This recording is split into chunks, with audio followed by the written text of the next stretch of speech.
Welcome back to my channel. This is the other part for guys. Are you someone who has lost a spouse, married before, have kids or not, but right now thinking, I think I should move on, I think I should remarry, I think I should get another woman? Then this video is for you. These are things you need to consider before you remarry after losing a wife, right? Number one, ensure that you have healed and grieved enough. First of all, before you can heal, you should have allowed yourself to grieve. Now, if you're one of those men that think that, oh, to cry, to feel low, to excuse yourself and just go cry, to just be sad and overcome it is not masculine, no, you are not ready for marriage, guys. Yes, you heard it here. Make sure that you have been able to allow yourself to grieve. Think about this loved person. Go through the ranks. Go through that whole process of grieving. And trust me, you're going to heal, right? Give yourself some time to heal. At least 1, 2, 3 years. In my case, 3 years is cool. And then, but what works for you is good as well. Number two, ensure you get your mind occupied in an activity or job that you totally like. I'm going to bring my husband to talk about this, but these are my points from observing him and knowing him, but he's going to also elaborate on this. He had to put his whole life into his job. He had to, guys. Pardon me. He had to, because, how do you feel this hollow? How do you feel this loss? Nobody in the world will understand you, especially when you're a man. It's almost as if people don't even expect you to grieve. They don't expect it. I think they think that you're better, you're fine. It's hard.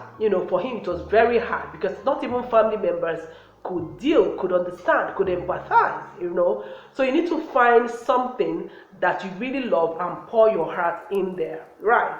So that way you can maintain your sanity, you can go through the stages of depression and come out maybe whole. I hope you have wholeness, even as you're watching me, if you're in this situation. Number three, ask God for direction for your wife.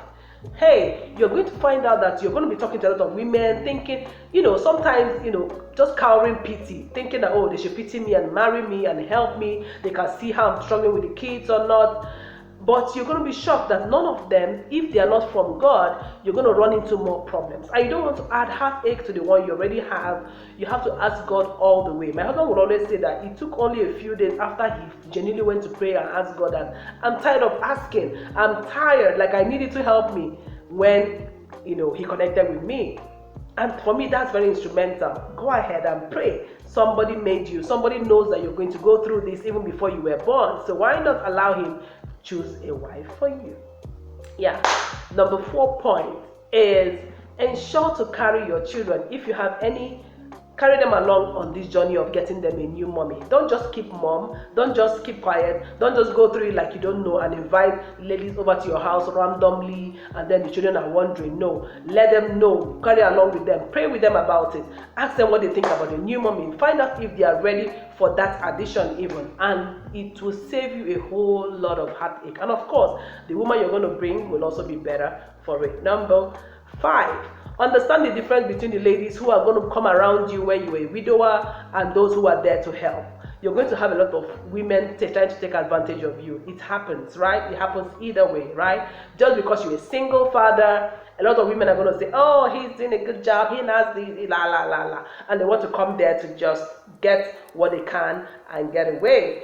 All right, so make sure that you understand that you're vulnerable rather, and that a lot of those people might not mean to help you. Make sure you genuinely go for women who are there to hear you out in your low and in your high, and are there sacrificially and genuinely ready to help you. Yeah, a lot of men are on this spot, and it's made them not to even go ahead with remarrying because they trust them more. So, and they are afraid. So don't let that keep you down, right? Number 5, take your in-laws into consideration and your family when you're trying to make the decision. Ask the opinion of your mom, your dad, if you have them alive, or public family figures or mentors who are close to you, who can advise you better. Let them know that you're ready to make a new decision, start a new family, and of course blending a new family, and seek their advice generally. If you have good in-laws from your ex-wife's family, also talk to them about this new thing you want to do, and God will come through for you, right? Another thing I think you should consider before is to now that you want to remarry, make up your mind that you're going to do marriage even better. And that starts with upgrading yourself. Get a new version of yourself. Be that person that you admired or wanted to be, even in your other marriage, but with the responsibilities you couldn't. So upgrade yourself, read more books, make a new set of friends, get some more skills, change location. I think this is a must if you're grieving. And totally adopt some more values that are more positive, and decide that you're going to do marriage better by your new wife. So that way your message will tell that that your grief has birthed something new in you. You're going to be better off for it. Do marriage better, and not decide to do this from the word go. Right? There must be a reason why God is giving you a second chance. So why not slay it? Why not upgrade? Why not improve your life better, right? And of course your children will also thank you for it, because they're going to have a new lease of life and all that it comes with. And this will come with taking a lot of risk, deciding to take risks that matter, going out of your comfort zone to do certain things and make sure that you find your happy place again. And totally, I'm rooting for you. Okay, next point I have for you is that now, don't just ask any kind of woman to marry you. Don't. Make sure that this woman you want to ask to marry is somebody who aligns with your values, and we keep saying values, who say what values, who like the same things you like, who have the same idea about life with you, who have the same life goals with you, who has a picture of a larger than life kind of life, who sees you as somebody she can partner with to do even bigger things, right? Do not marry low. Don't come down. Don't marry out of pity. Don't go out there seeking for pity, and then marry any kind of woman. Make sure that she's heading the same direction with you in life, and you have to be bold to approach her and let her know that you are really serious about having her as a partner for life, right?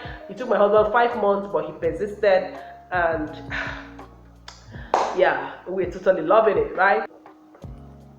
Yeah, guys, when she finally agrees and you guys have seen that you're going same place in life, number 9 is make sure that you get your children to meet her and get them to flow. One thing that my husband did that was very remarkable was the very first time I met the children, he asked them, he had introduced me to his family that same time, and then asked the children, so what do you want to call this auntie now, because she's going to be your new mom, what do you want to call her and all that? And instantly they said mommy, and that's how it has been till we got wedded and then till now, right? And that's because they were with him all through the journey. They used to pray for him. They used to write names of aunties that he has asked out, or they've seen around him, asking him all the time, is it this auntie, is it that auntie? So when I came along, it also became like this auntie until they found out, oh, okay, this auntie will become mommy. And they made that choice themselves.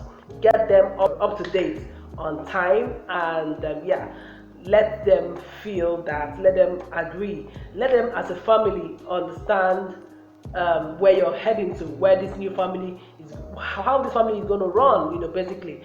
Be the person speaking about these things. Don't let the woman be the one, trying to get, working hard to get the children to be with her and all that. Be the man to call this meeting, to introduce her to the children, family, let them understand what's going to happen, let them know what it is, let them find out who she is, let them warm up to her by herself, but be the one leading the conversation all the way. We want men who lead, so you have to lead the conversation and keep nothing back. Right? So if you're ready to remarry, these things will help you, and I'm going to also bring in more things in this frame of thoughts, and I hope you stay with me. Give this video a thumbs up if you loved it, or you have somebody who you want to send it to, go right away and share it. Subscribe to this channel and keep being fantastic. All right, bye.